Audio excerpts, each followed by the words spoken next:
London bathed in golden June sunshine this morning as it witnessed a royal moment that stirred the nation's soul.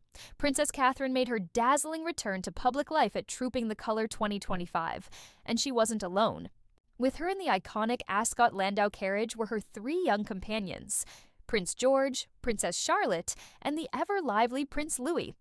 Together, they painted a portrait of hope and continuity as they glided past cheering crowds, lining the mall, waving like seasoned royals, their every smile met with thunderous adoration. It wasn't just a carriage ride, it was a cinematic entrance, a modern royal tableau bursting with symbolism. The Princess of Wales, rising like a phoenix after recent health struggles, radiated elegance and strength in a meticulously tailored turquoise Catherine Walker coat, paired with a soft floral hat by Juliette Botterill, an homage to British. Millinery at its finest, her hair, styled in an elegant updo, whispered quiet power. Yet it was her choice of accessories that truly caught the nation's breath. Pearl and diamond earrings once gracing Queen Elizabeth II's ears, and the Irish Guards brooch, a gleaming badge of honor and duty. Every stitch told a story. Photographers captured the family arriving earlier at Buckingham Palace, and social media went wild. Princess Charlotte, seated beside her mother, mirrored Catherine's poise in a matching blue dress, a poignant mother-daughter sartorial duet. Across from them, Prince George, now nearly shoulder to shoulder with his mother, wore a sharp navy suit echoing his father's ceremonial garb. And then there was Prince Louis, a scene stealer as ever, donning a miniature military-style outfit with all the swagger of a royal born for the spotlight. His animated waves and impish grins once again melted hearts worldwide, but beyond the visuals, it was the chemistry, the tenderness between Catherine and her children that truly struck a chord. Despite her ongoing recovery, she was composed, luminous, and wholly present. She whispered with Charlotte, offered reassuring smiles to George, and kept a gentle, watchful eye on Louis, who delivered comic relief with impeccable timing.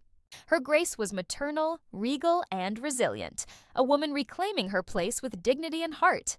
Meanwhile, Prince William, embodying royal tradition, took part on horseback as Colonel of the Welsh Guards, flanked by Princess Anne and the Choa, Duke of Edinburgh. Together, they upheld the martial pageantry of the monarchy, demonstrating stoic dedication. Notably absent from the saddle this year was King Charles III, who, amid his cancer treatment, broke decades of tradition by riding in a state carriage with Queen Camilla. Though frailer in body, his spirit was palpably strong, his presence stirring emotion among loyal subjects. This year's Trooping the Colour carried a weight far beyond ceremony. King Charles, ever mindful of his dual role as sovereign and statesman, ordered all royals to wear black armbands, a solemn tribute to the victims of the tragic Air India crash earlier this week. As he reviewed the troops, a moment of silence blanketed Horse Guards parade, punctuated only by the weight of collective grief.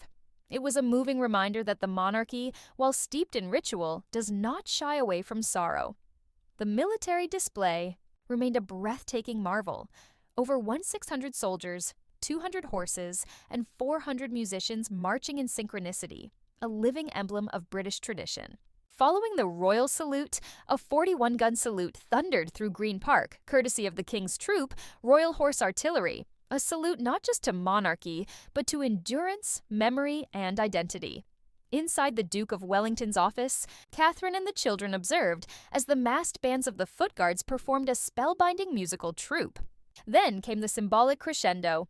The trooped flag carried ceremoniously through the ranks, representing unity and loyalty, the living heartbeat of the British Armed Forces and their bond to the crown. As the event reached its grand finale, the royal family emerged on the palace balcony, the crowd below erupting in jubilant applause. Above them, the RAF's red arrows carved streaks of red, white, and blue across the London sky. It was a breathtaking moment of pomp, pride, and pageantry.